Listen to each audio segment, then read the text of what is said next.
সবারই একটা অভিযোগ থাকে যে আমি স্মৃতি ভুলতে পারছি না।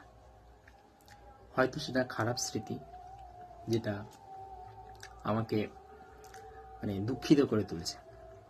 কিন্তু আমরা যদি চেষ্টা করি এই স্মৃতি ভোলা যায়। কিন্তু আমরা যেটা চেষ্টা করি সেটা হচ্ছে স্মৃতি ভোলার জন্য নয়, স্মৃতিটাকে বারবার মনে করা।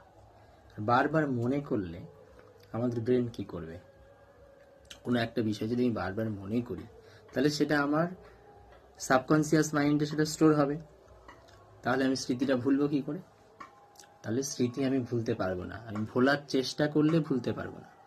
কিন্তু আমি যদি ভোলার জায়গায় অন্য কিছু করি, অন্য কোনো বিষয়কে মনে করি, তার আমার চিন্তা ভাবনাটাকে ডাইভার্ট করে দিচ্ছি, অন্য বিষয়কে আমি স্টোর করছি।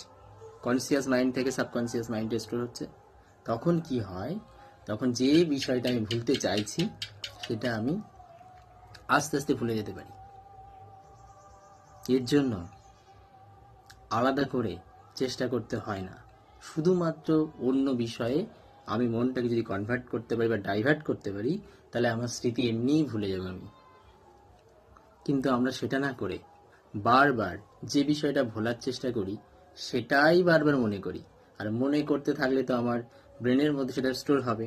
তাহলে সেই জিনিসটা আমি ভুলবো কি করে? ভুলতেই তো পারবো না। আরও সেটা আমাকে বারবার সেই দুঃখ বা কষ্টের জায়গাটাতে নিয়ে চলে আসবে। আমি দুঃখ পাবো বা কষ্ট পাবো।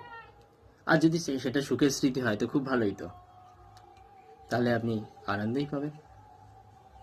আর যদি দুঃখের হয় তো দুঃখ। তাহলে স্মৃতি ভোলার একটাই উপায়, সেই বিষয়টা না মনে করে অন্য কোনো বিষয়টাকে মনে করা। Thank you.